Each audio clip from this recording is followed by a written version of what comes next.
Hi guys, this is Geet. Welcome to English with Geet. आज हम characteristics के बारे में मतलब बर्ताव और स्वभाव के बारे में कुछ वोकैबुलरी वर्ड्स और डेली यूज सेंटेंसेस सीखेंगे। आज मम्मी आपको हिंदी में बताएंगे, मैं आपको इंग्लिश में बताऊंगी। मैं जो भी बोलूंगी 2 बार बोलूंगी कि सेकेंड टाइम आप मेरे साथ साथ बोल सकते हैं, जिससे आप ये सेंटेंसेस को ज़्यादा आसानी से मेमोराइज कर सकते हैं और आपकी प्रोनाउंसिएशन भी बेहतर होगी।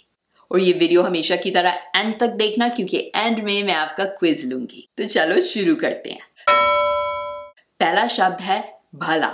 भला को हम इंग्लिश में काइंड कहते हैं। वो सबकी मदद करता है, बहुत भला इंसान है। He helps everyone. He is a very kind person.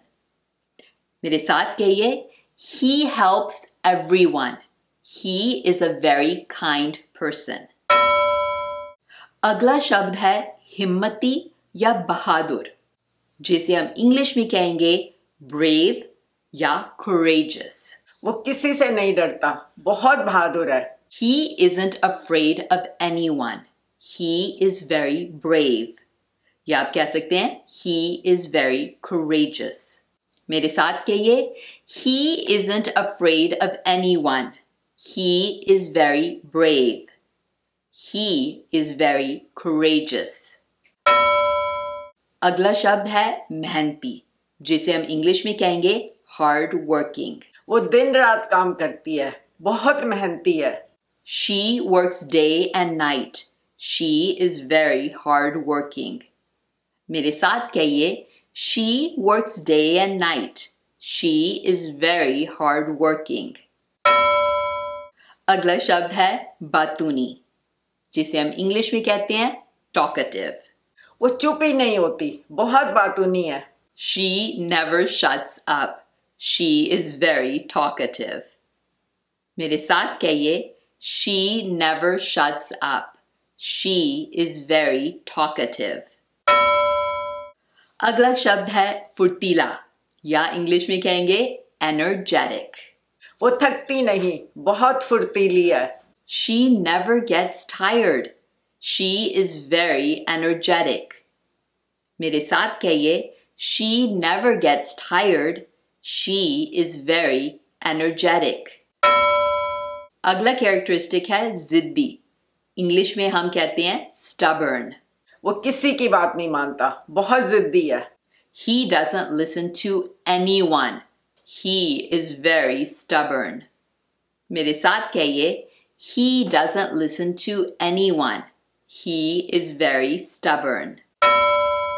अगला कैरेक्टरिस्टिक है बदतमीज। इंग्लिश में कहते हैं rude. वो उम्र का लिहाज भी नहीं करता, बहुत बदतमीज है। He doesn't even respect the elderly. He is very rude. मेरे साथ कहिए, He doesn't even respect the elderly. He is very rude. अगला कैरेक्टरिस्टिक है सच्चा।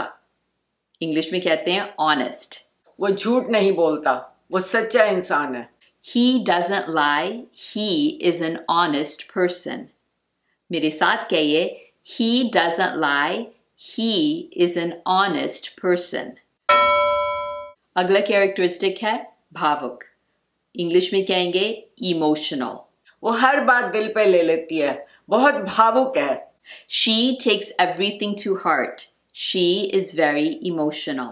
मेरे साथ कहिए, She takes everything to heart. She is very emotional. अगला शब्द है बुरा, जिसे हम इंग्लिश में कहेंगे mean. वो लोगों के बारे में नहीं सोचता, बहुत बुरा है।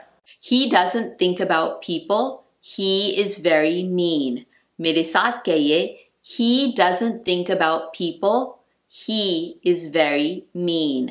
आज के क्विज के लिए मैं आपको अलग अलग रिलेशंस बताऊंगी और आपको हर एक रिलेशन के लिए एक सेंटेंस लिखना है आज की वोकैबुलरी वर्ड्स में से यूज करके। जैसे अगर मैं लिखूं मॉम, तो आपने मॉम के ऊपर एक सेंटेंस लिखना है जो आपकी मॉम के लिए सच्चा है।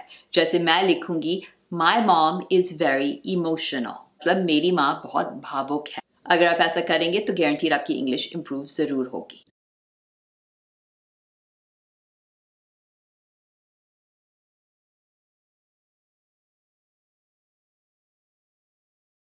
हाय गाइस, आई होप आपको ये वीडियो पसंद आया हो। अगर हाँ तो थम्स अप जरूर छोड़ना, कमेंट जरूर छोड़ना, बिकॉज आपके कमेंट से मेरा हौसला बढ़ता है और मैं आपके लिए और ऐसे वीडियोस ला सकती हूँ। अगर आपने अभी तक मेरे YouTube चैनल को सब्सक्राइब नहीं किया है तो अभी के अभी सब्सक्राइब करो, बेल बटन दबाओ और मेरे साथ जुड़ जाओ।